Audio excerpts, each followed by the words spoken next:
Hello and welcome to my 15th Java beginner programming tutorial. This is Cycling 1121. Let's go ahead and get started. Okay, so I just finished doing my GUI tutorial and I realized that I had not done an inheritance tutorial. So I am actually going to go ahead and make that right now. And yeah, hopefully you guys followed the annotation and that was at the beginning of the video and the middle of the video, and you're watching this before the GUI tutorial, otherwise that would be really confusing. I'm not going to close any of my GUI stuff. I'm just going to, oops, wrong button. I'm just going to create a new class. Let's do that. Let's name this class 1. New class 1. Hit finish.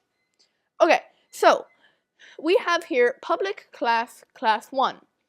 What we can do is, let's go ahead and just make a method. Probably shouldn't have deleted class 1 in the last episode.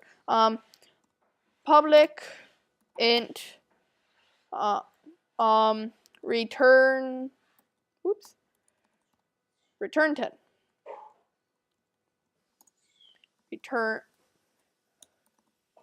Return 10. Okay. So you guys know what this is.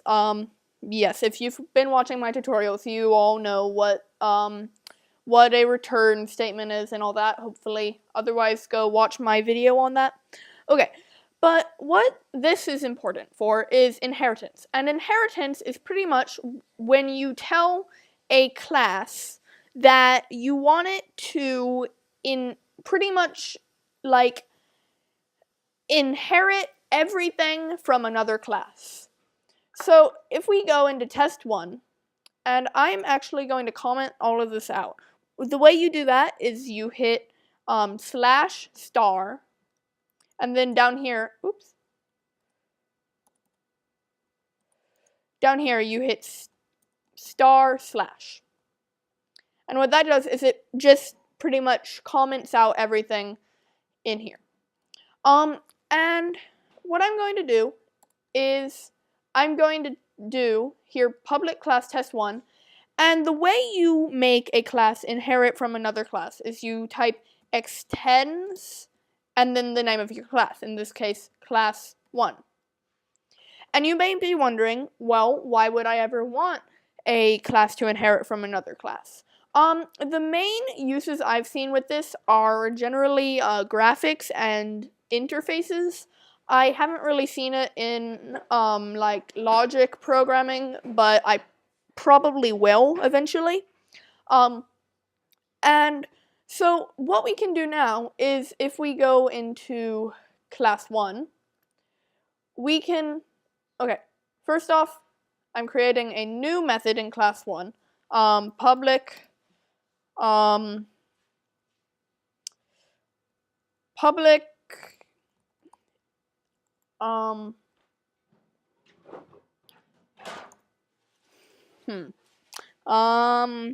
I don't know. Public void print 10. I don't know. I seem to be obsessed with 10s. And what we can do is we can create an object of test1. So test1 t equals new test1. Okay, and what we can do is, now you see we have public int return 10 in class 1, but there's no public int return 10 in test 1. Now, what we can do is, what I'm actually going to do first, let's see, class 1 c equals new class 1,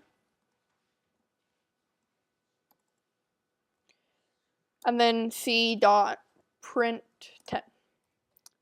There. Okay. So what I'm going to, but it inherited every method in class 1 into this class. It also, if we had a variable in class 1, it would have inherited that variable and its value into test 1. So what we can actually do is in print 10, we can do sys system.out.println, and I'm going,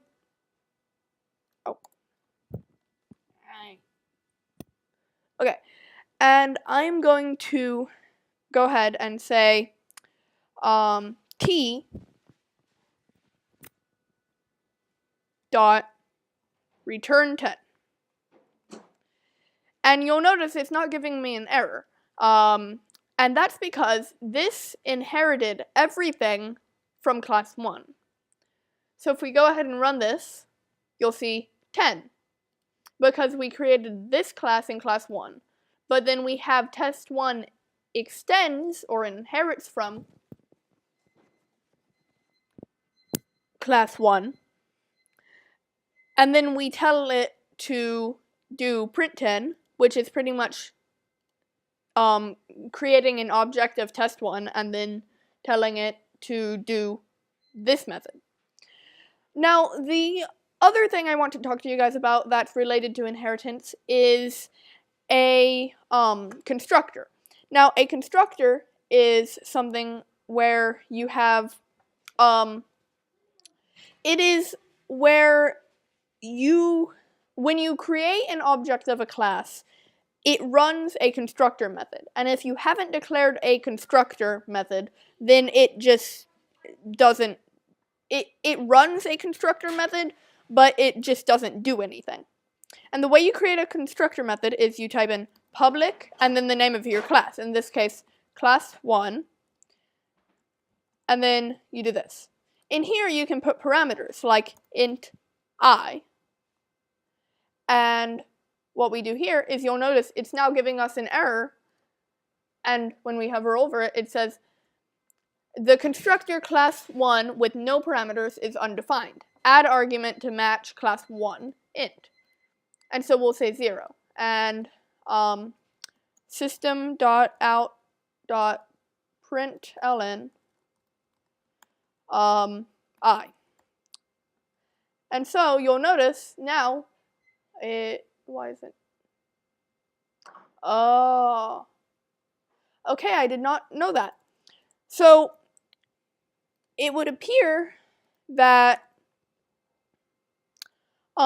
if you create a constructor for a class and then it inherits, and then another class inherits from that class, you have to have a constructor that has the same parameters. That is interesting. I did not know that. But now if we run it, you'll notice it says 0 because we passed in the parameter 0 and then we tell it to print what the parameter that we gave it. So you can have multiple constructors, like you could have one constructor for an int and you could have another constructor for a string or whatever. But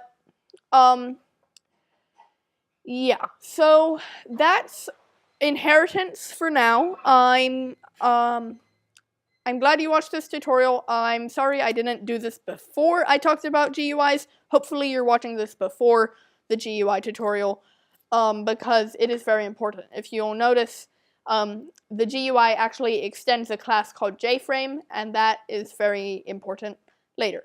Okay, so thank you for watching. Don't forget to subscribe, and I'll see you next time. Bye.